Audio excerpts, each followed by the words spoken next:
Yes, Ron. Steve Marshall? Yes. Yeah, we Hi, can right see here. and hear you. You may begin when you're ready. Thank you. My name is Steve Marshall. I live at 247 West 30th Street for 45 years. When I moved in here, I was the assistant superintendent of the building. I need a place to live, and I got a job, and I could play music here. There was 100 studios on this block over the years. It's one of the biggest music streets in New York City. Every musician has rehearsed here. Hundreds of them here in my place, where I now really concentrate on working with disabled musicians and bands that are playing benefits and bands that I play with or they play with my band. But there's no money in it for hardly anyone except a couple of my rock star friends. And, now they're trying to kick us out of our homes. We already have the worst landlord in New York. Got a good lawyer. We have harassment charges against them for doing what the landlord, what I think Renado's doing at Penn Station, destroying it on purpose to make people complain. All the people complaining about the plastic and sheetrock, I wasn't there a few years ago, so he's doing a terrible job, and they're going to give him a $10 billion job to knock our block down. And, I sound a little sketched out. It's because they've made me a little crazy, because I can't sleep from this. All my friends' lives are going to be destroyed. Hundreds of people I know on this block, filled with music stores, studios, and artists that have lived here for 40, 50 years, in great Art Deco buildings that were empty in 1975 when I moved in, and Tommy Ramone lived downstairs. Okay, I did sound for the Ramone. I played with a few people. I've had a broken neck. I got a son that's disabled. Okay, I played for some famous people here and there. I never made it big, but I'm here. I'm here, and you're trying to throw me out of my home and my friends and my blind friends. And I don't know, I work for Bette Midler and Diane Keaton and Mick Jagger. I wish they would hear about this. My friend Simon Kirk was on tonight. Arno Heck from the Rolling Stones. Simon finally couldn't take it after 6 hours. So many of my friends were worn down and didn't get to speak. Rob Stoner practices here and has done benefits with us. Tommy Price, Joan Jett, and Tommy Price from Joan Jett plays benefits, Bikers Against Breast Cancer with us every year at Harley Davidson of New York for 20 years. That's the kind of people we bring in, and we do. All we do is play benefits and help people. And you're trying to destroy our lives and our music and our studios, and you're killing us. Okay? Okay, what do you want to do to us? Throw us out like, why do you think the homeless people are crazy? You think people like you didn't do this to them? Who are you people? What's wrong with you? Get out of my life. Thank you. Thank you for your testimony. Our homes and our businesses. Who are you people? And this guy talking about eminent domain. How would all of you people, every one of you that's backing up Vornado, like us to come to your house and talk about destroying your house? How would you react? Would you not be upset as we are? Not to mention, they're going to destroy this whole area. It'll be a crater twice the size of the World Trade Center when it was destroyed. we don't want toxic dust With asbestos everywhere. all over our neighborhood. Removal. What a great job they're going to do. They are going to cause cancer to everybody within a 20-block radius. You are making people out of homeless. control. You are ruining You're our trying to make us community. homeless. Why are homeless people crazy? Because they've been kicked out of their homes. You have no compassion. Yeah. What is wrong with you people? Why are you people trying to do this to us? We have a This is what they thriving did to the Native community. Americans. This is what the Nazis did. What are you going to herd us into cattle cars and take us away and destroy our homes? Where are you going to put The us? train system is not going to run outside. The train, everything is underground, so why they have to destroy the whole building? Yeah, this is not about Penn You're not Station. taking away our music. One, This is two, not about three, Penn Station. Yeah.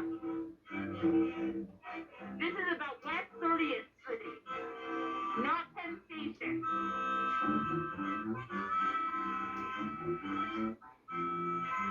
Steve's playing. The destruction of Penn Station, the renovation of Penn Station has nothing to do with the destruction of 30th Street. Stop the demolition of 30th Street. This is nothing but greed. This is a land grab.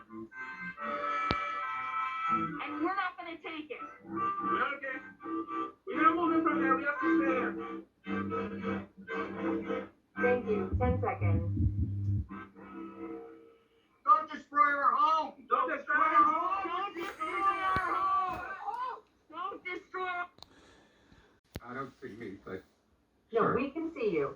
can See me, start your that's all testimony. that matters. Okay. I'm a lifelong resident of New York City. I'm a professional musician. I've played with everybody from the Rolling Stones to Ray Charles to Joan Jett to James Brown. The list goes on and on. I'm on over 350 albums. For years, I've watched with dismay and disgust as boondoggles like this have driven out recording studios, rehearsal studios, music stores, and nightclubs. The music industry in New York has been decimated. It's a fraction of what it used to be. And people have been talking, I'm also a union member, longtime union member of the American Federation of Musicians, Local 802. I've got some, people talk about jobs, well, I'd like to read some statistics. According to the Office of the New York State Controller, in 2019, 128,400 New York City residents drew their primary source of income from the arts and entertainment industry. Thanks to the pandemic, as a consequence of what we've had to go through with this COVID thing, as of December 2020, the arts and entertainment employment declined by 66%, the largest decline among the city's economic sectors. Nationally, the unemployment rate is down to 4.2%. New York City, it's more than double that, 9.4%. And you know what? This project, what it's going to do to 30th Street, it's going to eliminate recording studios, music stores, and rehearsal studios, and it'll be another stake through the heart of the music industry. You know what? $70 billion in economic activity declined in 2020 to $23 million. Those people, they ain't coming to watch construction sites. They're coming to be entertained. And you know what? They're going to destroy the entertainment industry even more than you've already done. I'm on over 350 albums. I do a lot of studio work. More and more, when I get called to play on somebody's record, it's in a studio in New Jersey, in Connecticut, in upstate New York. I just did one in Woodstock because the record plant is gone, the hit factory is gone, one studio after another. There used to be a music district on 48th Street. There were 10 music stores, all gone for projects like this. And so boondoggles will just destroy the music industry even more. Thank you for listening. Thank you for your testimony. Writing. Our next speaker will be Charles Roth. All right, Charlie. Charles Roth. Come on, Charlie. Hello? Yes. Yes. Can you see me? Can you hear I me? can see and hear you. Okay. Hi. How are you? Good. All right. My name's Charles Roth. I'm a professional musician here in New York City. I've lived here since 1976 and went pro in 1977. I'm sorry I'm a little unkempt. I was actually fresh shaven when this meeting started.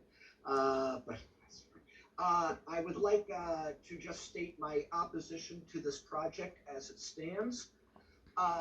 Over these many years of working as a professional musician here, I've seen the music community in its various locations in Manhattan just get squeezed out. A lot of this is just the way the economy of the city runs. Artists tend to go into places where it's cheap, possibly a little dodgy. Things are made better. The developers come in based on all the hard work the artists did with all of their money, pay off the politicians, and stuff gets done. I've also seen, if you're in New York for more than 7 years, you see your fair share of land grabs by greedy developers. This one is really, I've been here for 50 years, but this is unbelievable. The way, they put this noble thing, they're going to fix Penn Station, and then they're going to knock down all these other buildings because they got to go, because that's the blight. In the meantime, on 30th Street, you have rehearsal studios, even though these greedy guys have squeezed out a lot of these businesses. Still have a lot of rehearsal studios there. You have retailers there. You have recording studios there. And I don't want people to think that I'm just advocating on behalf of a bunch of broken down rock and rollers or whatever. The circles of the New York music community spread far and wide. They go from punk rock to hip hop to classical to jazz to Latin, you name it. Everybody's connected with this, and all those communities use the service of 30th Street. I'm for fixing Penn Station. I respect the interests of the people that are for this, especially in the construction trade. I totally understand where you guys are coming from, but people are not going into these buildings. This is a 1980 idea of a construction plan. Build more offices. Convert the beautiful buildings you have in this neighborhood. Thank you very much for allowing me to speak. Thank you for your testimony.